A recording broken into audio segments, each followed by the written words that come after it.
the screen. There we are. That's better. Wasn't even on the screen. Welcome to PRTv, Paxton Road TV, Talking Points, episode 103. And we're joining the house. He hasn't been here for a while, but he's back. He's back from travels abroad and joining me today. Oh, he's gone. He's gone. And let's see what's going on. He was in for. But this is Talking Points, and we're going to be discussing various things now regarding Tottenham. I've just got to put myself onto off camera just to check some things out. 1 second. That's not good either. So we've got to change that. Lots of things getting all pear-shaped here today. But that's how it goes when you're doing things live. That's better. And also, that's better. So we've got in the house. Sorry, just telling the people that everything was getting a little bit crazy today as to start the show. But PRTvSpurs is back. Talking Points is back, number 103. Darius 3K is back, and Hello. We are here to talk all things Spurs. And Darius, it's a new start. I put in the title that this possibly could be. Is this now a process that we can get behind? Transfer window's closed since you've gone. Obviously, we've had a new manager. Postecoglou's joined July 1st, and things are beginning to change. Talk to me. I don't think I can be much happier with the start that we've made, to be fair. Even if we've not been perfect in terms of 4 wins out of 4, 3 wins out of 4 against the teams that we've played, you know, Brentford, Bournemouth, United. Those are 3 difficult games. And then obviously a win against Burnley just gone.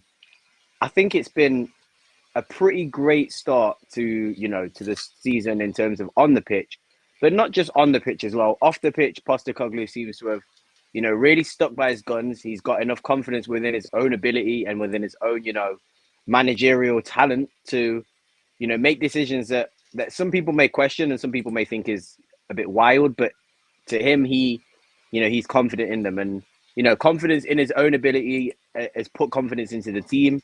And as you can see now, we're playing, you know, I would say probably the best football in the league, if not second to Brighton. I think we're playing better than Man City and Arsenal at the moment. But yeah, it's about consistency and how long this continues. So great start, but again, 4 games in, so can't get too excited. Yeah, well, let's talk about the transfer window. Obviously, the biggest thing about this transfer window is getting rid of Harry Kane. Close to 100 million, whatever that was, the deal was done. I think from what Postecoglou had said, he kind of made his plans without having to, do you know what I mean, deal with Harry Kane. So I think initially he knew that he wasn't going to be there. We haven't got, as such, another Harry Kane to replace it. We've got Richarlison, who's there. Didn't get a specific striker in the window, although we did get Valise, a youngster. But we're still very, very attacking at the moment in time. What do you think of the transfer window? How do you think it's been? Van de Ven's coming in defence. Do you think we are? What would you give it out of 10? And then just go through what your thoughts are about the window. Well, I'm going to come back over here so I can actually, you know, use my PC, even though it might not be working. I think it's been pretty good. I think it's been pending the Harry Kane move. If you had all of our signings, you know, lined up, including Brennan Johnson, without Harry Kane being sold to Bayern Munich, I think a lot of people would probably look at the window as, you know, close to a perfect. If you maybe had added one more centre back, it would have been a perfect window. Prefacing, you know, what happened with the sale of Harry Kane, I still think it was an okay window. I would personally rate it a 5 out of 10. I would say it's an okay window in my opinion. I just think we're very lucky with the managerial appointment over this summer window is why we're in such a decent and good position at the start of the season. So I think, yeah, bringing in Van de Ven, incredible player. I've said this before. I think it's kind of scary how somebody can come into a team and sort of form a partnership so easily and act like he's been at the club for 5+ years. So yeah, Van de Ven was incredible. Guillermo Vicario, incredible signing now it seems. Had one shaky game at the start of the season against Brentford. Didn't really do anything wrong really in that game, to be honest with you anyway. But yeah, he's proven himself to be a good signing. Then you go forward, you look at Deji, who again I would class as a new signing coming in from his loan spell at Udinese. He's been near perfect again, hasn't really stepped a foot wrong. been commanding going forward, been dominant in the back.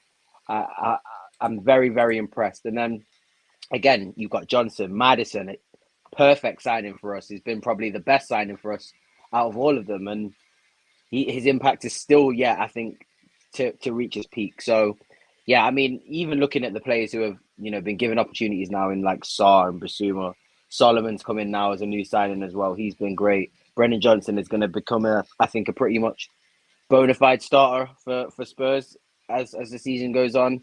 Who that is in replacement of, I don't know. But yeah, looking at that window, I don't know about you, but I say 5, but the players have all performed really well and done a great job. I just say 5 because it only takes a couple injuries for this squad to potentially derail and our season to look a little bit more bleak than a lot of us think it might do.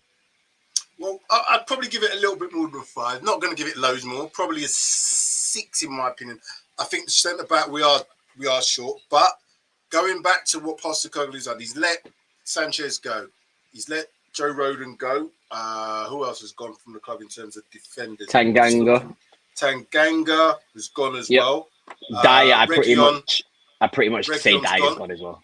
Yeah, Reguilon's gone. Jed Spencer's gone on loan. This is Ashley Phillips is one of the ones that we brought in the summer transfer window. 18 years of age. Yeah, he seems confident in him. So again, I've always said we've got to be confident and give confidence to the manager if he IDs these players, because he's mentioned in his press conferences that he's the one that has that final say. Yeah, he's not going to say that it's a club signing, and he's not going to throw his toys out the pram like what Conte did and blatantly come out and just be dismissive of people. He's given everybody a chance. He said at the beginning he'd give Tanguy a chance, he'd give Reguilon a chance, he'd give GLC a chance. Those players have all had their chances. Mm-hmm. Tanguy, well, we know what Tanguy's like. Sanchez got a chance, Dyer got a chance. These players didn't prove that they could match up to his system. So now they're on the outside. So we have to be confident that with Van der Ven and Romero, definitely our first choice centre-backs, that Ashley Phillips is willing to step up and will be able to step up. And whoever else is going to play back up to that. Ben Davies is possibly another one because he's definitely a player that we need in the club. Although he's not at the level that we require, he's a good professional, as they say. Are you happy then that barring no major problems at the back to the goalkeeper to our centre-backs, that we have enough defensively to be able to cope this season? Or what if we were to have an injury? What would you do in terms of personnel, trying to mix it? Unless they had an injury to Romero, what would you do then? Because that's my... I'd start praying. I think I'd start going back to church first and foremost. I don't know what we'd do. I would never ever, if that situation happened and Ashley Phillips had to start playing regular game time because Dyer isn't going to play and we don't really have any other centre-back apart from that. If he was to make mistakes, I would never, ever, not once, no matter how many mistakes the kid makes, get onto that guy, because he's 18 years old. He's never played in the Premier League before, coming into a big club where, there is expectation from Tottenham, even though, I think our expectation is a lot lower this season. Given the results from the first 4 games, I think there is expectation from Tottenham this season. So I wouldn't put any pressure on Ashley Phillips when he came in. It would be hard to put any blame on him if our defensive quality was to reduce as a result of him coming into the back 4. So, yeah, it's going to be hard to look at that. I think it's not an issue, it's a fear. And again, some people may see this as a positive. Postecoglou is not going to change how he plays. So if we get an injury to a big, important player, like a Romero, like a Basuma, like a Maddison, the players who come in are going to have to just sort of adapt to the role and try and, equal the amount of output that those players who potentially get injured will have, that we're putting out. And it's going to be hard to, see potentially players like Skip playing in that defensive midfield role play well in a Basuma role because he can't. So who do you blame for that? Do you try to adapt your tactics to match the squad members in the team if you're going to have a double of Højbjerg and Skip, or do you just continue playing the way you play and the players have to just adapt and start improving their performances? I don't know which one he would choose. Well, I know which one he would choose, and I don't know if that's going to work in the Premier League, because I think I'll be a bit worried seeing Skip, trying to do what Basuma does on the edge of the box, and for example, Dyer, if he ever played out the back, if he had to start playing from the centre back, if Phillips was to get injured, I couldn't imagine Dyer doing what Romero could do. So there's fears of how the system would work with other personnel in there, and I don't know if you feel the same way, but I definitely am worried if players get injured. So we've seen in preseason. Preseason was a good, like a little bit of an eye opener just to see how, because he did make a lot of changes. He played different people in different years. We didn't have Van der Ven at that time anyway, so we were kind of putting together a defense. Now it all depends. If you've got a long-term injury, that's going to be a problem. Short-term injury is not so bad. Obviously, the who you're playing, where you're playing. If you're playing at home, it's not so. Again, we should be able to get through it. If you've got a long-term injury to say Romero, this is where, for me, Ashley Phillips, is he right-sided? I'm assuming he's a right-sided defender. I don't know. I don't know enough about him. Apologies, put in a group chat if you want people, if he's a right-sided defender. I'm assuming he's a right-sided defender. But if he can play both sides, great. If Romero gets injured, I'm not quite sure. You just have to hope. Really, I'm kind of being serious when I say you have to hope and pray. You just have to kind of hope and pray that the players can maybe keep a good defensive shape. Because what else can you do? What else are you going to do? I'm looking down the list now, because obviously we've got rid of Sanchez. We've got Harry Kane. We've got Eric Dyer basically frozen out. If he had to be brought back in, I think that'd be a problem. So we're going to have to go with youngsters and whoever's left in the squad. As I said, short term, I think we're okay. I think we could even, if we had to, really get away with possibly even looking at Højbjerg going into a centre-back role. Again, it doesn't sound great. I think I would rather Alfie Dorrington. And this is what I'm saying about even go younger. Yeah, this is what I'm saying about Postecoglou. I think he will play players in their position. I don't think he will go for that. But like I said, I've seen Højbjerg kind of play there in that free at the back and then drop in. But yeah, I'm like you. I've already said we need to do this. Van der Ven, as you just was talking about, seamlessly come into this league and is kind of taken to it like how you'd want a player to take to it. Sure, at 22 quick, as well. At 22, just playing the game as if he was playing it for 5 years, as you just talked about before. Midfield, though, Basuma looks like a new player. I'm hoping that these players can be improved. So even if we do get an injury, after X amount of time, we should be improving these players to a degree where, yes, they might not be the same level, but we might be able to, as they say, get away with it for a time until the best 11, 13, 14 comes back. What's your thoughts on the midfield? Before the signing of, I wouldn't even say that actually.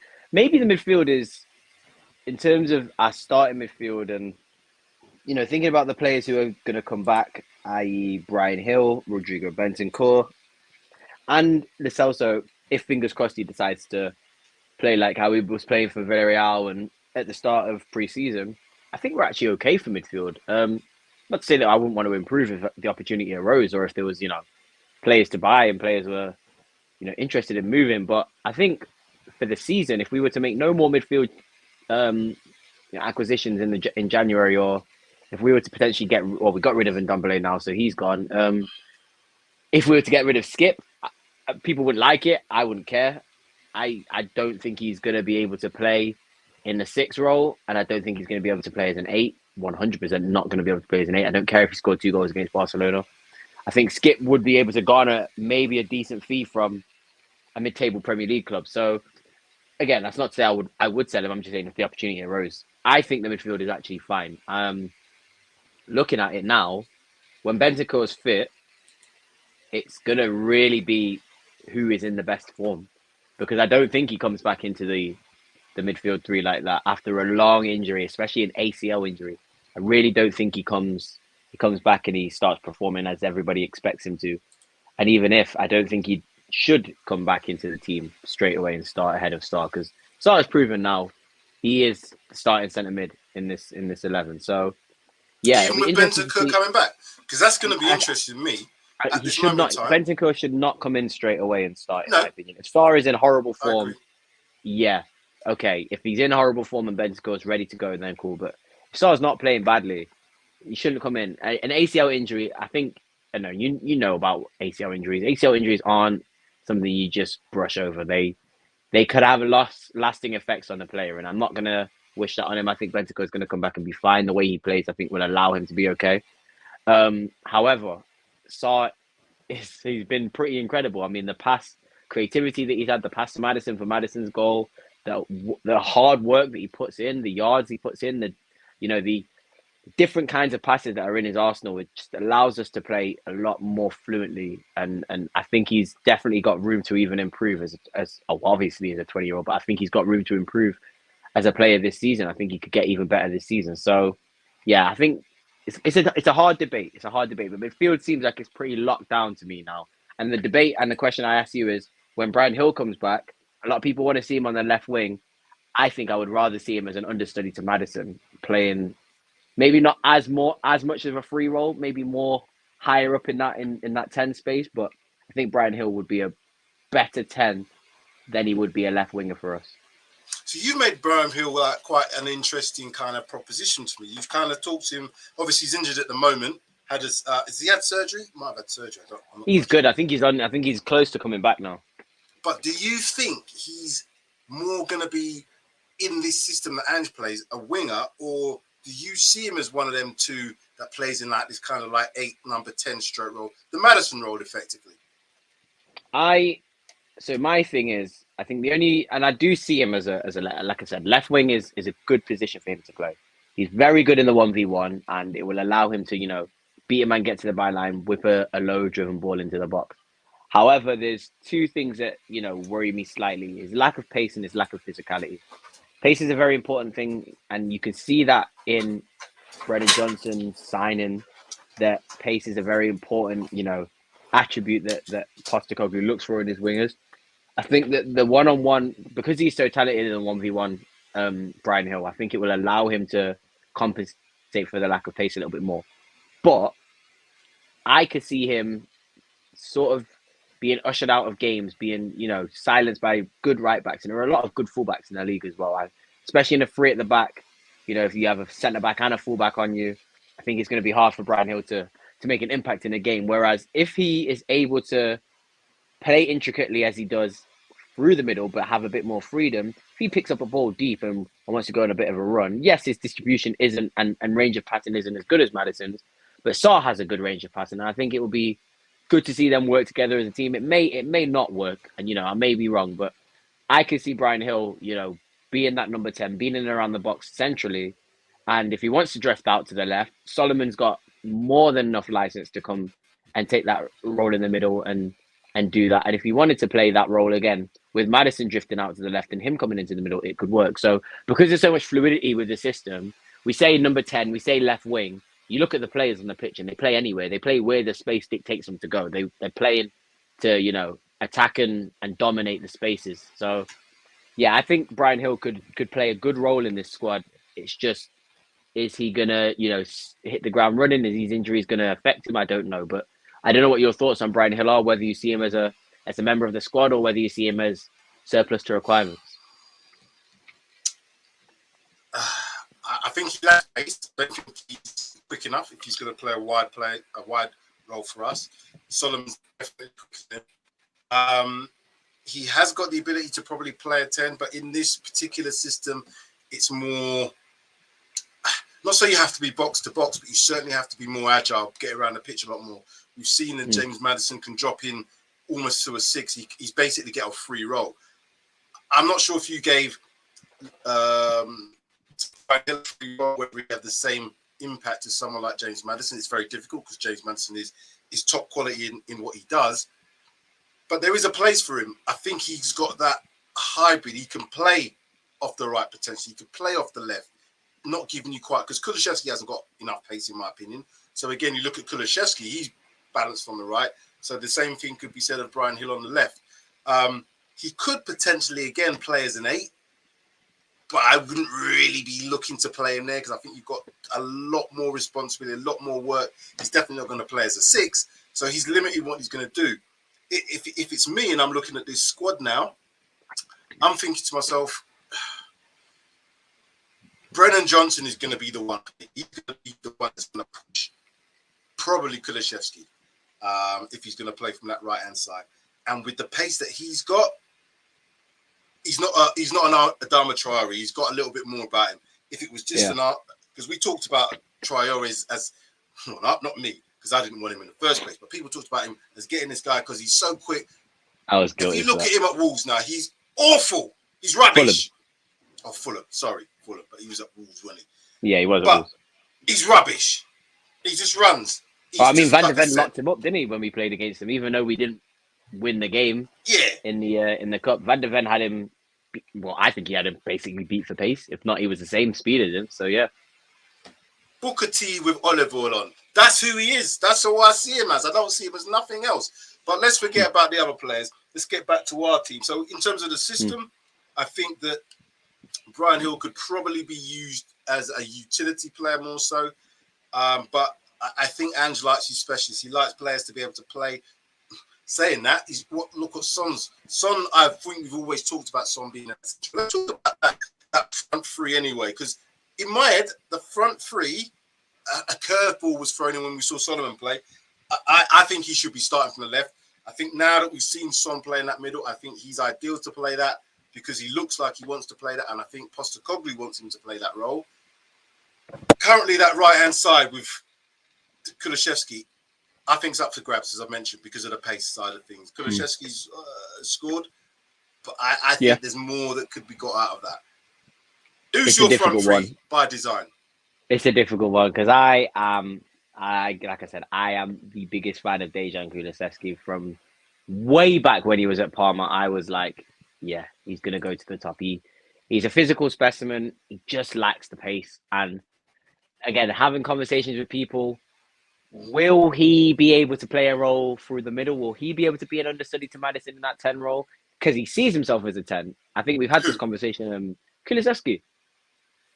Kulusevski has always said that he sees himself as a number 10. He's mentioned that in his career before when he was younger. And when you look at it, let me just add so you can, and then you can add on to this. The only thing I would say, I don't think it's necessarily a number 10 that Postecoglou plays. It's not a 10, no. And yeah, you're right. And that's what I'm saying. I don't know if Kulusevski can do that whole midfield job, box to box, sometimes popping up, picking up the ball in the 6th position, making them runs into the box. I don't know if he's got all that about him in that. I don't know. He doesn't have, I don't think, I wouldn't see Kulusevski picking a ball up on the edge of our box and spraying a diag over to Pedro Porro or, dribbling through a team like that. He's got good ball control, excellent ball control, to be fair with you. He's got a great strike on him. I think his right foot, people get onto him for cutting onto his left, but I do think he can use his right. He's pretty good with his right foot. He's not, he's not like Robin, where you barely ever saw him use his right foot. I have seen him put a ball in on his right. So I think it's a difficult one. You look at you look at the past teams that we had, and he fit systems better, and he wasn't even in systems as much. He wasn't even in teams as much. But I would like to keep Kulusevski because of the talent that he is. And even if he doesn't perfectly fit into a position that Ange wants him to play, he's got enough talent to have an impact in any of these positions. So if he was to play off the right, and maybe again, an impact sub, it's not the role that he might want, but I do think Brennan Johnson wants, and he won't, I would be very surprised if Brennan Johnson starts against Sheffield United. When Brennan Johnson, finds his form, and if he finds his form and gets into a good run of form and starts, pushing for a starting position, don't think Kulusevski should be too angry or too saddened, because I still think he'll get a lot of time and minutes. But my front three would probably be, if I'm thinking of the, this is hard. If I'm thinking of the perfect front three for an Ange Postecoglou team, it would have to be Solomon, Son, Brennan, Johnson, I'd have to say. And that's nothing on Kulusevski, but Brennan Johnson's, I didn't realize how quick Brennan Johnson is. Brennan Johnson clocked in at some of the high, I think if not the highest, some of the highest speeds last season in the Premier League. So, mixing that with Maddison finding passes and him intertwining with Son, and I think Brennan Johnson's going to explode. I think Solomon, Son, Johnson is the best front three for us to play. It may not be the first. It may not be immediately what we see, but I think by the end of the season, when we're looking at 30 games in, that's probably going to be your front three that you go to. So this comment here from Dino. Thank you, Dino. I'll come back to some of the other comments in a minute. I think Kulu, Richie, and Gil will be impact subs coming on at the hour mark. Now, if you have them three as It's expensive impact alternatives, subs, though. That's not bad alternative. I know Richie hasn't hit the ground, as they say. Kulishevsky, we know what he can do. Gil, I think, given time and given confidence and given, a bit more, ability to play off that left, he probably could do more than what we've seen. So I wouldn't have a problem in any of these being impact subs. Solomon, I like what I see from him now. He's got 2 assists in that last game. I think he's learning quickly. The same with a couple of the other players. When I've seen them play, when I thought, because he wasn't great in that first half, was he? He was making the wrong decisions. No, he was making, as you said, we were both watching the game. He looked like he was trying to rush things. Like all players who get an opportunity, they might think, I need to make an impact now. I need to make an impact now. The goal went in, and I think the whole of the team just kind of said, okay, hold on. We just need to do what we need to do best. And get that ball, move it around, opportunities will come. And I think he took that on board more so than anybody because he got 2 assists in the game and probably had a couple of chances in there as well. So I thought he was very good. His pace was electrifying. Son, they call him the Israeli Hazard. I don't want to give him that much credit yet, but I can see why they call him the Israeli Hazard. Because it's crazy. That's my favorite left winger. I was calling him. Someone was calling him. I'm not going to take credit. He's my second favorite left winger behind Son Hazard. So I'm not going to take. Okay. No, what were you going to say? I'm not going to take credit for the name, but someone was calling him Hebrew Mora and all them sort of things like that. So it's kind of like, is he going to just be Lucas with hair? I don't know. You know what I mean? So I was like, come on, I'm going to wait, but I've seen enough. The same with Vicario. I was like, hold on a minute.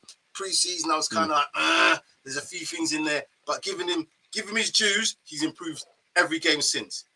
We still got to see when he's really incredible. Flooded with crosses. I thought Burnley might have done that a little bit more. That save was very good. But then I thought about it. The way that Company plays isn't going to be very direct. He's going to try and play like how we play. So we haven't really got to a point where we're seeing teams, right, we're going to do a David Moyes, a West Ham type team, an Everton with, what's his name up there? The gravelly voiced one. I don't really like his name. I don't like him, but he sounds like that. I don't like him. Sean Dyche, that's the one. Sean Dyche. Them sort of managers, they're going to plot tactics to kind of nullify us in that sense. But what I do like about the Ange Postecoglou way is that we ain't changing for nobody. So we can go in every single week looking at games thinking, bar the injuries or barring suspensions, if we got our best 11, even if we haven't got our best 11, we're going to play exactly the same way. So that's good from our perspective. So, yeah, the players have improved, and I'm hoping that these players keep on improving throughout the season. That front three, I think, is great. I personally, on paper, if someone can perform like he's doing now, we can get Brennan Johnson in, and they can interact and they can interchange. Ooh, that's some pace there. I agree. And you know what? I was also doing a little bit of research, looking at the ages of the squad as well. And I mean, again, goalkeeper 26, backup keeper 35, Romero 25, Van der Ven 22, Dyer 29, Phillips 18, Udoji 20, Davis 30, Porro 23, Emerson 24, Skip 22, Højbjerg 28, Bentancur 26, Basuma 27, Sarr 20, Perisic 34, Madison 26, Lo Celso 27, Son 31, Solomon 24, Hill 22, Kulusevski 23, Brennan 22, and Richarlison 26, and then Valise as well 19. I think the average age when I did a bit of research was 25.7, which is a very, very good average age to have. I think there's a good, distribution of young and, players in their prime and players who are huge classes experience as well. I think there's good squad building being formed here. And also the young players who are being signed, as in, Brennan Johnson. And again, Madison's not young anymore, I would call him. But Brennan Johnson, Pape Matar have been playing top flight football. Udoji as well, been playing top flight football despite them being so young. So this is what I like to see. We're looking at youngsters, but youngsters who, have a little bit about them already, who know how to play football, who might be a few years ahead of their, expected progression. So it's good to see. I'm very excited to see this. I think the attack is going to be very good. I think the system will allow most players who are pretty decent attackers to get a good amount of goals and assists. So yeah, let's see who flourishes. Who do you think will be our top goal scorer this season? I think Son will be the top goal scorer, but not just By because he far, scored or do you think it'll be close? I think we'll share the goals around. I think Maddison will get a number of goals. I think the front three over time will get a number of goals. I can't see many getting into double figures. I was going to ask you how many players. That was my second question. How many players do you think will get double figures? That was going to be my second question. So I would have liked to, because I'm looking now, and I don't know. Okay, put it last season. We had Kane scored 30 league goals. I don't think there was anybody else that got double figures in the league, from what I remember. I'd have to look back. No, so we scored 60 I don't think so. Okay, I'm looking at Son to score anything between 15 and 20 goals. He's got 3 goals already. That's a good start. So I think he can get 15 to 20 goals this season. I would have said Kulusevski. I would have said Richarlison, 10 to 15 goals. I don't think he's going to get that. But between the front three and all the other combined front players, I'm hoping to see at least 20 goals aside from Son. So I'm saying Son getting 15 to 20. The others getting between 15 to 20. That's probably even quite short. But I think the midfielders, in terms of Maddison, I think he's going to get a number of goals. I really do. Yeah. And I think once we get somebody in like Bentancur, who I think will score more goals, because I think he's going to be more attacking than Papi Sarr. Papi Sarr's already scored a goal. I think the midfield will contribute as well. And I think also defensively from set pieces, Romero's already scored a couple already. I think we'll get goals from the wide areas in terms of the fullbacks, because they play inverted. So I can see Porro getting in and popping up and scoring 3, 4, maybe 5 goals this season. So yeah, I think they're going to be shared around, mate. I think they really are going to be shared around. I don't think we're going to get a real out and out, apart from maybe Son. Let me just respond to David. David, you were saying about Vicario. Obviously, yes, Buffon has made comments about that, but there's been players made comments about by lots of people. I heard Anthony was the next best thing. I heard that the owner, what's his name, was going to be the keeper. But I think he's been really good. I think Onana's been really good. You think Onana's been good? I think he helps Man United in a to be fair, I should be calling a goalkeeper good based on his goalkeeping skills, but his distribution is crazy. Like, he can find passes anywhere. Nah, I'm doing the old Roy Keane. Should he have stopped that? What's he in goal for? To make saves. That's great. Whatever else happens after that is a bonus. Yes, we want keepers to be a progressive, but as I kept saying, my only comeback to that is Jordan Pickford. Brilliant. Fantastic shot stopper. Would you have him in goal for you? Personally, no chance. England, they do what they want. He's not my player. So it's all about opinions, David. It's all about opinions. So whether Buffon or not thinks he's great, brilliant. I thought Conte was going to be great, and his CV said didn't work out. So it does depend. I agree. Over. Think about starting centre backs. If Ange decides to play the same way, it's going to go hide behind the sofa watch. Yeah, I do agree with that. Sonny, Johnson, Madders. I think it'll be Sonny and Madders who will get double figures. I think Maddison will get 10 goals this season, including set pieces. And I think who will take penalties this season? Will it be Son? I think Son penalties. Son. You know what? For me, Maddison whipped that penalty in. He whipped that penalty in. It's Maddison for me all day. He couldn't even dive. Another penalty, have we? No, but penalty shootout, didn't we, against Fulham? He whipped that penalty in.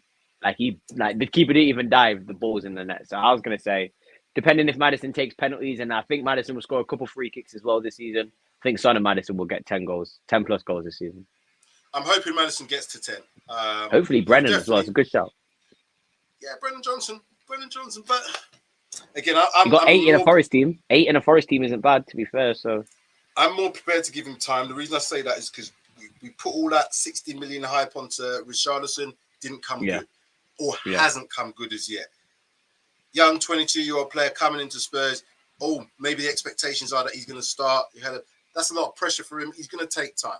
I'm hoping he can seamlessly transition into it, but I'm willing to give him a bit more time. So if he gets 5 to 10 goals, I'm happy with that as the season progresses. We are going to need our senior players to step up and get some goals. What I also like about the squad at the moment is that the fringe players, the Højbjergs, we've also got Perisic. Not so much Hugo Lloris, but who else is is knocking about there. In terms of You experience, put Son in there. I'd put Son in there now. He's captain now. Yeah, Son, but he's definitely going to be a starter more often than not. I'm Oh, you're talking players about people who aren't gonna. Oh, okay, yeah. And what I was going to mention about that, and I think we've got some experience. We've got the likes of Højbjerg who can come on and settle things down. We've got the likes of Perisic who can come on. Davis. Davis again, good professionals. You could even possibly think about Lo Celso, although I'm not quite sure. But again, more experience than some of these other 20s and 21-year-olds that we've got in our team. Do you think the balance is right that we've got? Almost. I think it's difficult because, and again, I think you can still hear me, right? Yeah. Okay, my earphone battery just died. Højbjerg is a good person to mention when you ask this question, because I was kind of like in the notion of get rid of Højbjerg, even if we're going to be down a centre mid. Like he'll garner a good fee. Let's just get rid of him. But then he came out and there's a quote about him saying something about there's been good discussion between both parties, i.e. I'm guessing Spurs and himself, and he understands that he's not in the starting 11, but he will still give his all for the club. He'll still try his hard when he's on the pitch. And a lot of people have questioned Højbjerg, when he's come off the bench and said that he's not trying his hardest. And I don't think that's his sort of character. And I think it's very important to have players like that around your squad, even if they aren't necessarily going to play. I don't think Højbjerg is going to kick up trees to try and get a move out. I think he will be patient. I think he will get his move in January if he's not starting, which he won't be starting. But it's good to have players like that in the squad around them. I would prefer for those players of experience to be, more impactful within the team, and actually, when they come on, actually have a bit of impact, as opposed to just making up numbers just for a, support sort of experience quota. But I think at the moment, I don't think many of our signings in the future are going to be 28, 29 sort of Euro players, unless they actually do have an impact on our system and our team. So, yeah, the only person I'm concerned about from that experienced group of people is probably Dyer. I wouldn't really want to see him have much impact on that squad anymore. He clearly is not in the plan. So, again, unfortunately, if he wants to try and dig his heels in, he's not going to be able to play. And yeah, it'd be interesting to see as this squad grows together, who is more of a leader and who does take that leadership role. We've got our 3 captains, so yeah, I think it's going to be pretty. I think it's pretty balanced to say. Question I'd ask you is maybe sort of, could you see us going, and looking for experienced players in like maybe January next summer to sort of fill that quota, or do you think Postecoglou is strictly just going to look for players who will impact and fit his system? No, I think he's going to try and get a bit of balance. I don't think he's going to go for anything 30 plus, in my opinion, unless of course. And I don't even know what that would be or what that would look like.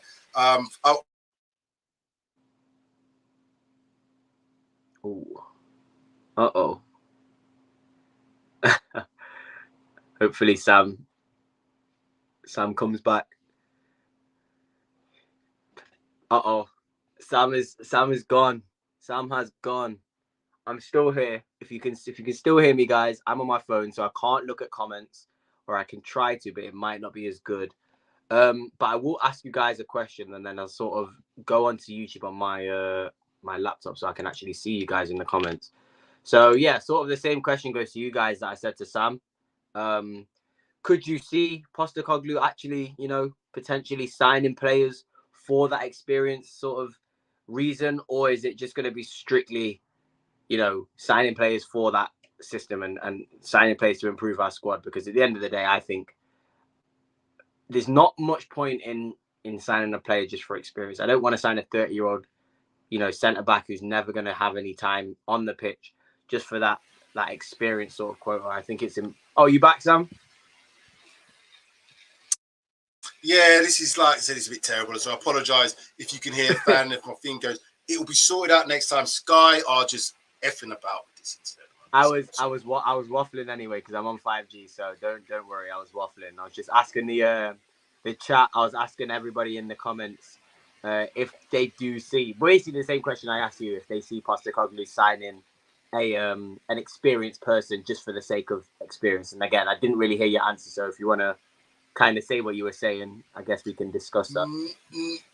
No, I think he'd probably go somewhere in between. I think he would look to someone like the sort of like Madison sort of age, and this is why it's interesting whether someone like Ivan Toney could potentially come in January. Yeah, how old as a is striker? Toney? Is he 26? I think we definitely. I think he's 28. He's 28. He's 28. He is 27. He's 27.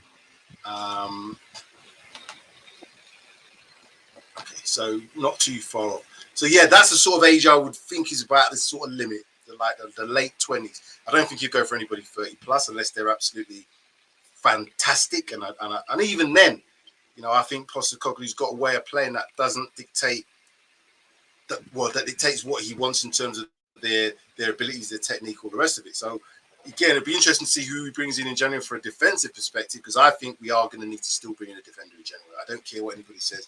We can rely on Phillips. We can get 2 injuries. We can get suspension and injury. I think a centre back is needed, right? I think you have to sign a centre back in January. I think it's a mistake not to sign a centre back this summer. So you sign a centre back in January, and if any injuries do happen in, you know, this next 4 months that we play football, you fast forward any potential deals that you were going to do in the summer. Because I still believe in the summer we have to go and get maybe 1 or 2 more centre backs, because Davis and Dyer are no longer going to be at the club. In my head, Davis and Dyer will no longer be at the club. So I think, again, January, guaranteed centre back in my opinion. Summer next year, 2024, we're going to be in. Yeah, I also believe that we're going to have to probably get in another centre back, maybe 2. So even if you bring that business forward and bring in 2 centre backs, it's being proactive in the market. I want to see a little bit more of this. January can be a difficult market to work in, but if you can get a deal for a player that you're looking at in the summer and you can bring him in halfway through the season, especially given the fact that we aren't really going to be challenging for much, I don't think. We're not in the Carabao Cup. We'll start the FA Cup after the January window ends, or sort of in January. I think just bring that business forward, see if you can get a good deal. You don't necessarily have to sign the player, but always go out and see if you can bring a bit of business forward.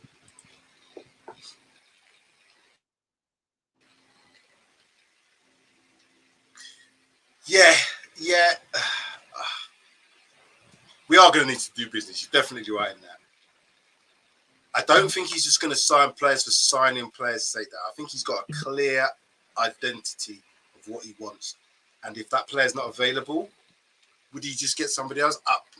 I almost think we look like we've been giving away, not giving away. We've signed or sold 2 of our centre backs in terms of Tanganga and Sanchez, whether that's signed, sold or loaned. They're at the club. Dyer and Lloris are still at the club. They're involved with the first team or not, I don't think so. But again, if they were to have the right attitudes, even if they weren't involved, they could still help some of the youngsters along, which I think is what we're going to probably look to. Bring in 1 or 2 of these youngsters, see how they go. I think there's been statements made that he will trust in these players if they're old enough, they're good enough, etc. If they're good enough, they're old enough, should I say, blah, blah, blah. Yeah. So, yeah, I think we have to wait and see what January brings. So we have to wait and see how this next few games goes. Had we been in Europe, had we still been in the Carabao Cup, if we were playing a lot of competitions, I think we'd literally have to cross everything. But I think if you manage the players right with the substitutions made at right times, if you're winning games, you could probably cotton wool a lot of these players. So it might just be that we get away with it until January. What are you thinking of the start of the season? 4 games in.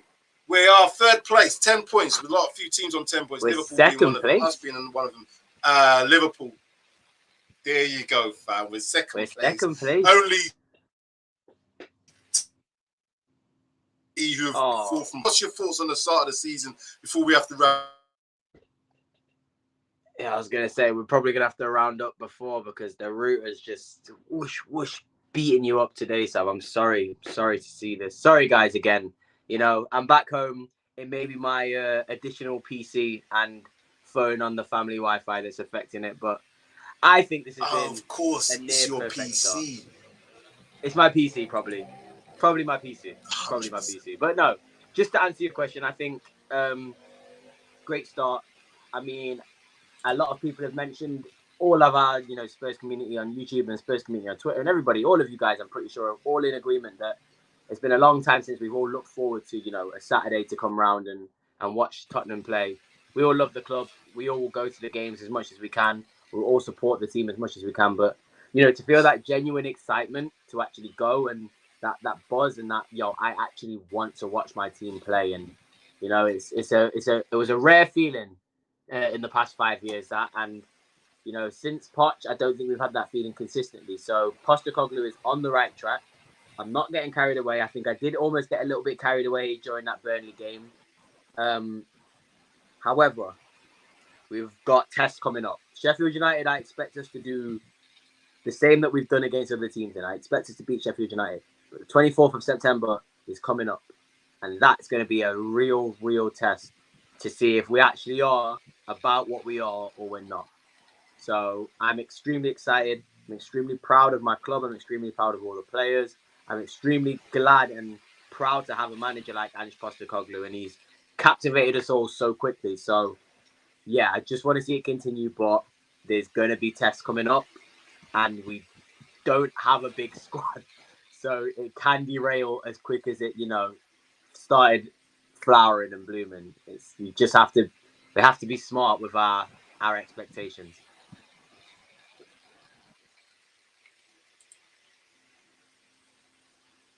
Cool.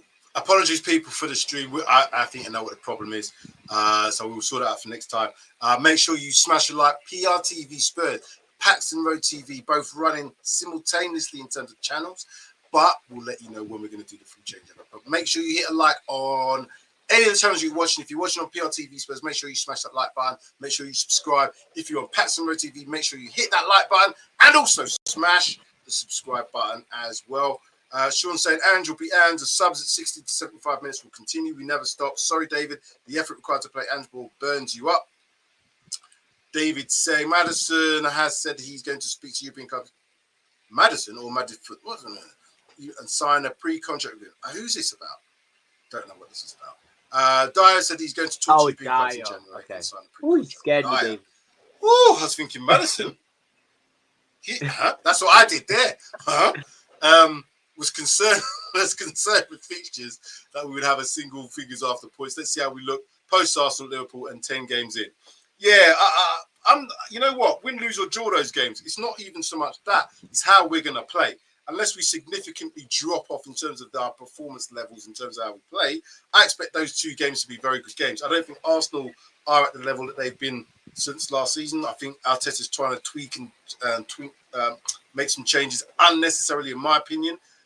Based on what he's got, they've got better players now. And in terms, yeah, but he's not as good as him, so I don't know why he's trying to think he is him. Well, good. If he wants to emulate, that's fine, brilliant. In terms of Liverpool, Liverpool looked good against who did they play recently? They beat Newcastle and they beat Aston Villa, didn't they? Aston Villa was the last one. Yeah. Yeah, Aston Villa, they look convincing in Aston Villa because Aston Villa really played a high line. But as with the old adage, no pressure on the ball. You can't play so high if you're not going to put pressure on the ball. They didn't put pressure on. They let Trent drop into that back four. It became a back four. They split their centre backs. I see Matip go onto the right. It was very well done tactically, and it just gave Trent Alexander the freedom to spray them passes. And all they did, play the ball over the top. Their goals came a lot from that. I don't think we do that, and I think we have more energy to press. So if they tried that tactic, that will be combated. And if you keep him out of the game, I think Liverpool have to find different ways of playing, and I'm not quite sure. Again, with the Arsenal game, I was talking to someone at the gym yesterday about this. Keep Odegaard out of it, Keep Odegaard out, mark him up, don't let him play, don't let him have space and time. He dictates everything for him pretty much. Yeah. I know they've got other weapons there in terms of Martinelli, Saka, but if you watch how Arsenal play, everything goes through him. Odegaard, there's nobody else. Rice, yeah, he can be box to box. Yes, he can play a pass, but he's not the creator. No. Partey's not the creator. Also, Rice locks it down. Right back player as well. So Yeah, I agree. So I'm not bothered about them other teams, if I'm honest with you. I want to see us play and how we perform. Okay, again, I'm looking like we're struggling on the stream. We will definitely sort this out for next time. We'll definitely sort it out for next time. But final thoughts then, Darius, on how you're seeing how do you think the season will pan out? And the last part of that question is, do you think we'll finish in the top 5? I think, I don't want to get clipped up. Let me just rephrase my answer now. I think, don't worry about that, man. I think we will be fine.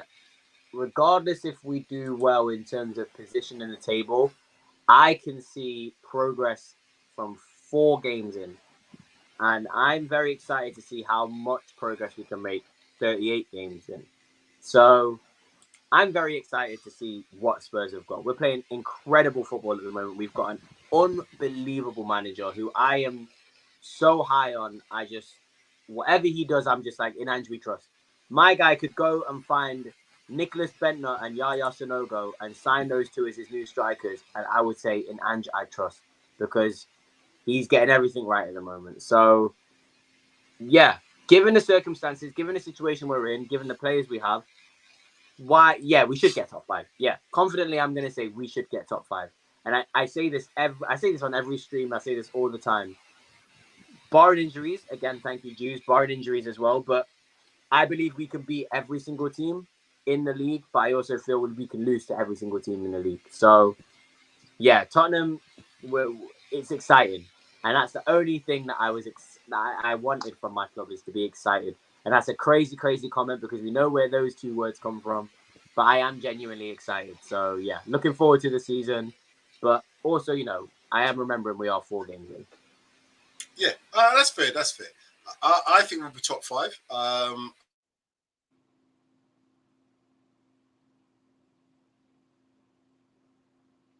Good element. Right. Yes, he came back. No, he didn't. And we potentially have to hope that these 11 stays fit, because that's what I think is going to be a problem. You might be a little bit delayed on this one. So, again, sorry if it is. Apologies to the things. What else was I going to say? I think as well as that, we will still need to make a couple of signings in January just to ensure that happens. But as I said, the way that we're playing the football, I'm confident that we'll get better. I am confident we'll get better in the season.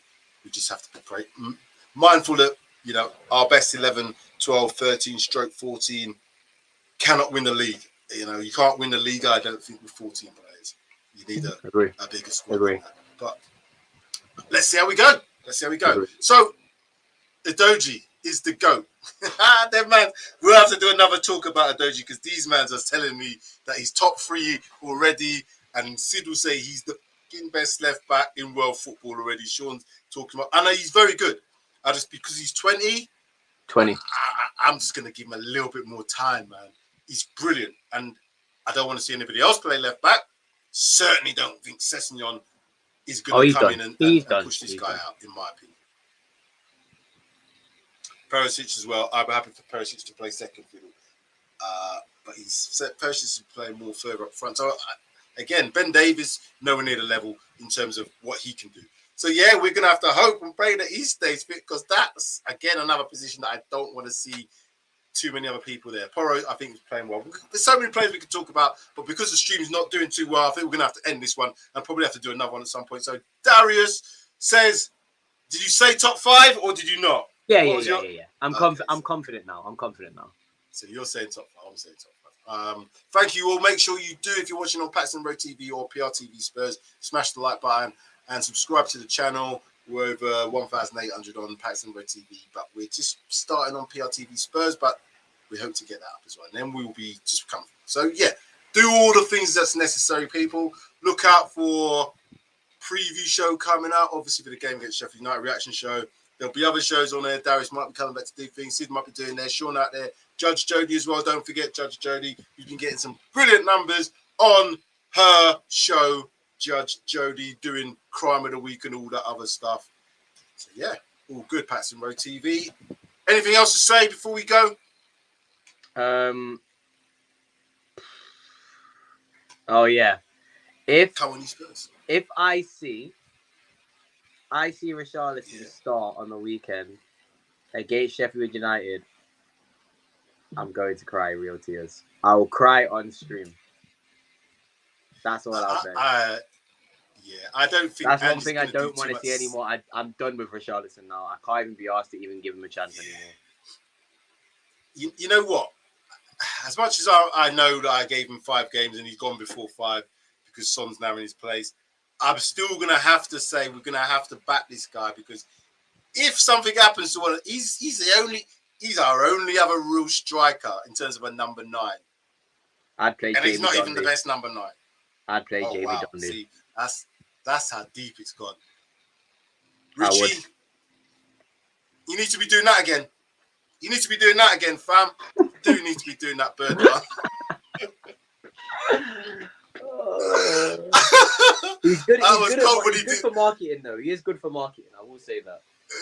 He's a funny He's guy. doing all of that. I was thinking, yeah, man, that's cold. That's a cold celebration, but I ain't seen that for a little while still. So, yeah, you need He's to bring gonna that back back, off man. his You shirt need when to he bring that scores. back. I guarantee you that he will definitely back off his shirt. Anyway, that's it. Now we're done. Nearly an hour. Thank you, Darius. Thank you all for watching. Make sure you do as we've just said. If you haven't done it already, hit the like button. Doesn't take long. Just one press, one click. That's it. Come on, you Spurs. That's it. I think we're gonna go. I keep saying we're gonna go. I was stalling because I couldn't find the music and the outro to go. That's why I was stalling, but I actually found it now, so I know that we can go. And that, my folk and friends, is that. Come on, you Spurs.